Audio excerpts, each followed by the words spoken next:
네, 정치 여담 야담. 오늘은 김기흥 국민의힘 대변인, 박성민 전 더불어민주당 최고위원, 그리고 SBS 박진호 논설위원과 함께하겠습니다. 세 분 어서 오세요. 안녕하세요. 예. 오늘 오전에 참 보기 좋은 장면은 하나 있었어요. 18년 만에 국민연금 개혁안이 합의됐다는 소식인데 아마 이제 지금 2시부터 본회의해가지고 처리를 하겠죠. 일단 굉장히 좀 극적으로 합의가 됐다라는 얘기가 있는데 박진호 의원께서 좀 일단은 좀 설명을 해주시죠. 네, 일단 그 가장 어려웠던 그 이제 국민연금에서 그 내는 돈과 받는 돈 이 모수에 대해서 여야가 합의를 한 게 가장 이제 큰 물꼬를 튼 계기가 됐습니다. 그러니까 모수라는 게 얼마 내고 얼마 받겠다라는 퍼센테이지. 그렇죠. 예, 보통 이제 보험료율이 내는 돈입니다. 그래서 지금 현행 9%인데 이거를 이제 13%로 4%포인트 올리는 데는 여야가 이제 오래전에 합의를 했는데 이 받는 돈이죠. 이 소득 대체율을 43%로 하느냐 44%로 하느냐를 두고 굉장히 팽팽하게 의견이 일치가 안 됐었는데 여기서 이제 민주당이 44% 주장하던 것을 43%로 양보를 하면서 이 협상의 물꼬가 트인 셈이 됐습니다. 특히 이제 그 연금개혁 특별위원회를 구성을 해서 이제 앞으로 국민연금 제도를 더 자세하게 개혁을 하게 되는데 이 여당이 주장해 왔던 것이 이제 여야 합의 처리입니다. 그래서 이렇게 특별위원회에서 뭔가 논의가 이루어지면은 그거를 법안화할 때 항상 여야 합의로 처리를 해야 된다는 걸 주장해 왔는데 왜 그랬냐면은 이제 특별위원회가 구성이 되면은 13명으로 구성이 되는데 보통 이제 여당 6명, 야당 6명에 비교섭단체 1명이 들어가기 때문에 이 숫자로 볼 때 야당 위주로 이제 진행이 될 가능성이 높기 때문에 이 부분을 계속 강조해 왔던 건데요. 이 부분에서도 여야 합의 처리 문구를 명시하기로 그러니까 합의가 되면서 오늘 이제 본회의 통과까지 좀 역사를 이루게 됐습니다.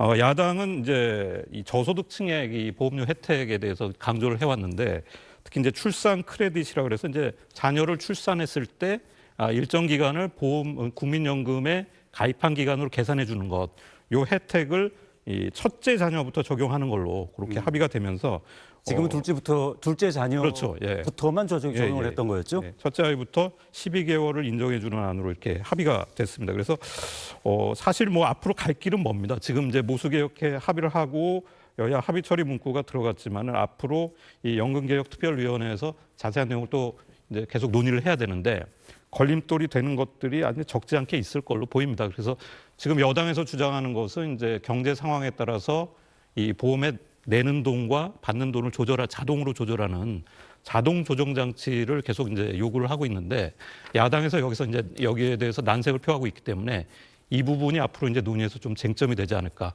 그렇게 생각하고 있습니다. 그 앞에서도 말씀드렸지만 아까 그 국회의장실에서 이제 우원식 의장과 양당 원내대표의 이제 이렇게 그림과 거기에서 이제 합의하고 뭐 웃고 하는 모습을 보면서요. 저희 사무실 직장 이제 우리 동료 기자들이 야 이거 좀 어색하다. 참 오랜만에 보는 것 같아서 언제 이런 일이 있고 지금 처음인가라는 생각도 듣긴 했거든요. 근데 보면은 43% 그다음에 여야 그 연금개혁특위에서 여야 합의 처리한다. 뭐 민주당이 많이 양보한 것 같기도 해요. 이 부분에 대해서 김기흥 대변인은 좀 평가하십니까? 저희가 원래 얘기했던 거는 모수개혁은 말씀하신 것처럼 내는 돈과 받는 돈 이 숫자 가지고 하는 거고요. 실질적으로 연금이 지속 가능하게 되기 위해서는 단순히 모수개혁뿐만이 아니라 구조개혁을 해야 되는데 아무래도 모수개혁만 하고 끝나다 보면 연금이 사실 요번에 받는 돈하고 내는 돈을 했을 때 이런 절차를 통해 가지고 우리가 할 수 있는 건 9년 정도만 어떻게 보면 유예되는 거거든요. 연금이 고갈되는 시점을. 그렇다면 이게 예측 가능하게 장기적으로 뭔가 안정성 있게 가기 위해서는 뭔가 기초연금하고 직역연금까지 다 같이 포괄을 해서 할 수 있는 부분이 있죠. 그걸 이제 구조개혁이라고 하는데 우리 입장에서는 그것도 같이 했으면 좋겠다는 겁니다. 하지만 일이란 게 또 경중이 있고 쉬운 것도 풀자는 거기 때문에 야당의 요구에 대해서 저희가 받은 부분이 있고요. 하나 안타까운 건 뭐냐면 자동 조정 장치 아까 지금 위원님께서 말씀하신 것처럼 이게 기대여명하고 가입자 수입니다. 기대여명이라고 한다면 아무래도 이제 저출산 고령화에 따라서 수명은 늘어나지 않습니까? 근데 가입자 수는 줍니다. 그렇기 때문에 연금을 줄 때 우리가 물가 상승률을 감안해서 주는데 요거를 다 주다 보면 연금이 굉장히 빨리 고갈된다는 거죠. 그래서 우리가 이 얘기를 했을 때 실은 이재명 대표께서 자동 조정 장치를 받아주겠다고 말씀을 하셨다가 민주노총 쪽에서 반대를 하니까 그거를 좀 물으셨습니다. 그래서 저희 입장은 이 부분도 여하튼 연금 특위가 구성이 됐으니까 적극적으로 해서 단순히 9년 동안만 이렇게 유예하는 게 아니라 더 큰 장기적으로 어떻게 보면 연금이 지속 가능하면서도 실질적으로 소득을 대체할 수 있는 안정감을 줄 수 있는 연금을 만들자 그런 취지인 것 같습니다. 뭐 김 대변인 말씀하신 것처럼 구조개혁 문제는 이제 연금개혁특위에서 논의를 할 거고요. 사실은 좀 분위기 좀 처음에 좋게 가져가려고 민주당의 양보를 평가하시냐고 이 질문을 아니 드리는 저는 제가 볼 때는 예, 예. 우선은 서로 간에 좀 아쉬운 건 있지만 이렇게 접점을 찾아서 모처럼 이렇게 하나가 된다는 게 되게 중요한 것 같고요. 연금이라는 게 사실상 보면 개혁을 하기 되게 힘든 겁니다. 왜냐하면 실질적으로 지금 현재 있는 사람이 더 내야 되고 받는 것들은 되게 나중에 받는 거 아닙니까? 그렇기 때문에 개혁 자체가 어렵기 때문에 이 자체에 대해서 반발하는 사람들이 있습니다. 근데 역설적으로 지금의 정국이 약간 혼란스럽지 않습니까? 그렇다면 이 결과에 대한 어떤 책임론이 분산되는 거죠. 그렇기 때문에 이게 역설적으로 지금의 상황이 연금 개혁을 또 이끄는 하나의 어떤 축이 됐다, 분위기가 됐다 이런 상황이 있는 것 같습니다. 모수개혁 분야에서 민주당의 양보를 긍정적으로 평가하시냐라고 물어봤는데 참 그 말이 나오기 힘든 모양이에요. 긍정적으로 좀 평가해 주십시오. 저희가 그래도 대승적으로 많이 양보를 했습니다. 자, 박성민 의원은 어떻게 평가하십니까? 일단 앞서 앵커께서 잠깐 언급을 해주셨는데 민주당이 굉장히 많이 양보를 한 게 맞아요. 왜냐하면 이제 쟁점이었던 게 사실 모수개혁 중에서도 보험료율은 사실 진즉에 좀 협의가 됐었거든요. 9%에서 13%로 올리는 거는 이미 합의가 됐는데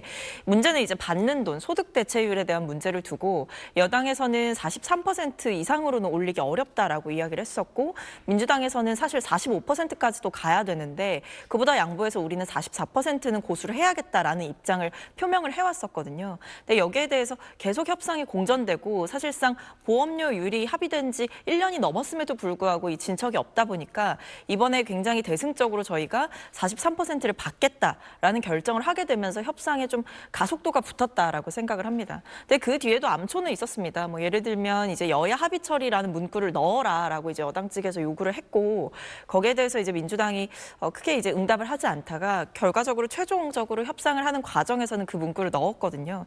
그래서 물론 이제 뭐 여야가 공이 함께 이뤄낸 일이긴 합니다만 그럼에도 민주당이 양보한 부분들이 분명히 많았다라는 점을 말씀을 드리면서 연금 개혁은 사실 뭐 이제 시작이다라고 생각을 합니다. 뭐 18년 만에 합의안을 처리를 했다, 개혁안을 처리를 했다라는 데 그치는 게 아니라 앞으로 이제 구조개혁의 문제에 대해서 더 심도 깊은 논의가 특위에서 이루어져야 되기 때문에 갈 길이 멀다. 그럼에도 오늘의 결정은 굉장히 잘한 일이다라는 말씀 드리겠습니다. 뭐 갈 길 먼데 어쨌든 뭐 오늘처럼만 좀 이렇게 좀 분위기 좋게 갔으면 좋겠다라는 이 느낌은 있네요. 저는 사실 분위기는 안 좋아도 된다고 생각하는데 할 일을 마지막에 해내는 게 예. 결실을 맺는 게 중요하다고 생각합니다.